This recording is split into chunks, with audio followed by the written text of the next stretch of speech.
নমস্কার বন্ধুগণ, আজকে আপনাদেরকে একটা রেসিপি দেখাবো। সেটা হচ্ছে আমড়া দিয়ে কাঁকড়ার টক।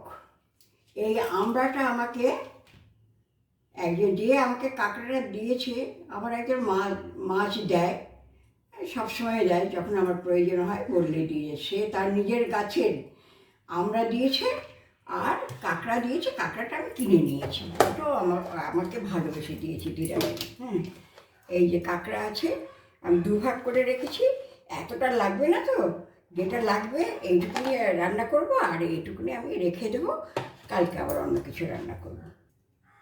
হলুদ আর একটু নুন মাখাবো,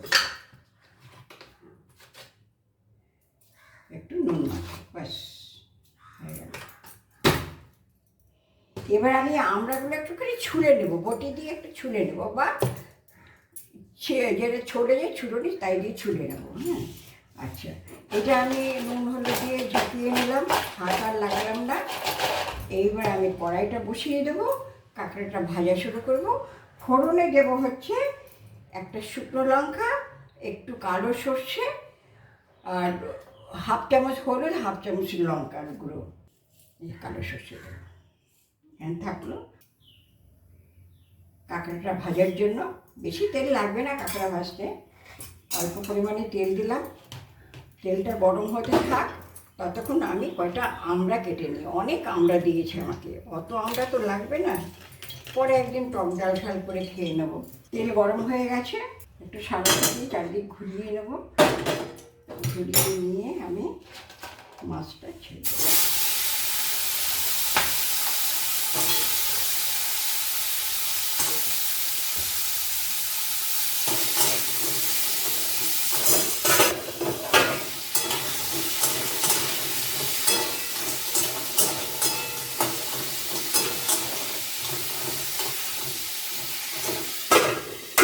এটা দিয়ে খুব তাড়াতাড়ি হবে।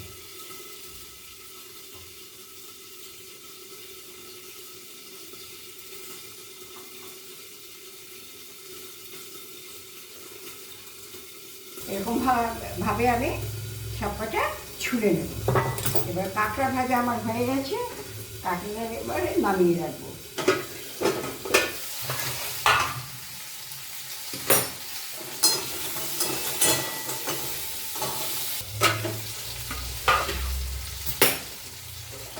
কাঁকড়া ভাজা হয়ে গেছে,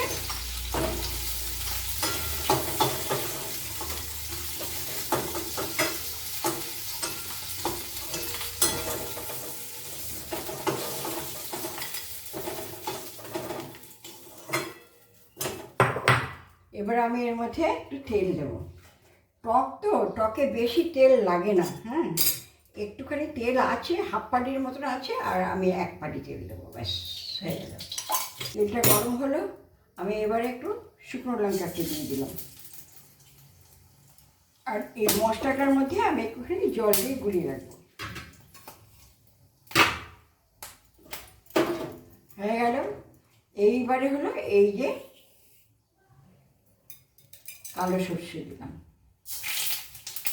সর্ষে ভাজা সর্ষেটাকে একটু হাতা দিয়ে একটু ভেঙে দিলাম, তাহলে স্বাদটা ভালো হবে। এইভাবে জল মেশানো মশলা,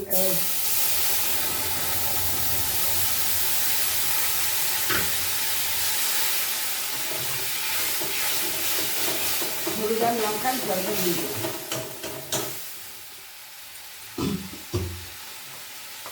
পরিমাণ মতো নুন দিলাম, টক তো নুনটা বেশি লাগবে। মশলা কষানো হয়ে গেছে, এবার আমি জল দিয়ে দেবো। একটু পাতলা টক হবে তো, এবার একটু বেশি করে জল দিলাম। হ্যাঁ, এইবারে জলটা যেই ফুটে উঠবে, তখন আমি কাঁকড়া আমড়াটা এখনই দিয়ে দেবো, তারপরে কাঁকড়াটা দিয়ে দেবো। পাঁচখানা দিলাম, আর একটা দেবো, কারণ বড্ড টক হয়ে যাবে, ভীষণ টক করে আমড়াগুলো। যখন টকবক টকবক করে ফুটে গেছে, এইবারে আমি কাঁকড়াগুলো দিয়ে দেবো। সামান্য একটু মিষ্টি দেবো, এই 1 চামচ দিই। এটা আসলে ঝাল ঝাল টক, এটা চাটনি নয়, ঝাল টক। তবু একটু মিষ্টি দিতে হয়, না দিলে হয় না টক জিনিসে। এবারে এটা নামিয়ে দেবো। এইরকম সব সেদ্ধ হয়ে গেছে। এবারে এটা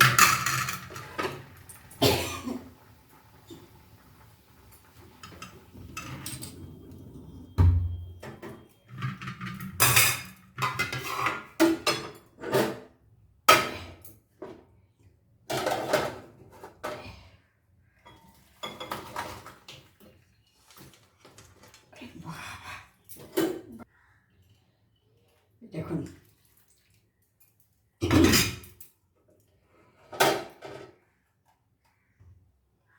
কাঁকড়া দিয়ে আমড়া দিয়ে অম্বল, অম্বলই বলবে এটাকে, কাঁকড়া দিয়ে আমড়া দিয়ে অম্বল। ঠিক আছে,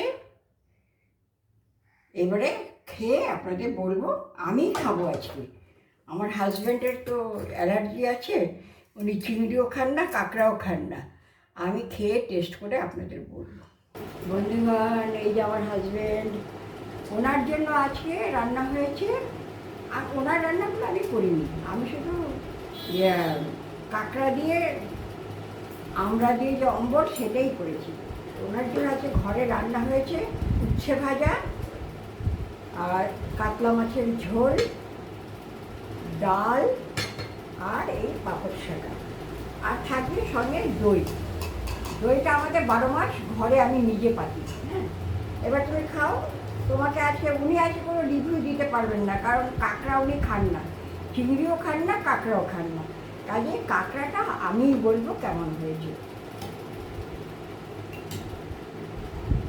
এই যে আমি এলাম কাঁকড়ার টক বা অম্বল। টকও বলা যায়, অম্বলও বলা যায়।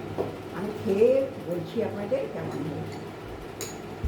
তবে এই সমস্ত টক অম্বল এগুলো ঠান্ডা হলে বেশি ভালো লাগে। হ্যাঁ, কিন্তু করার কিছু নেই, আমি এইমাত্র করলাম, চান করে পুজো করে তারপরে এটা করলাম।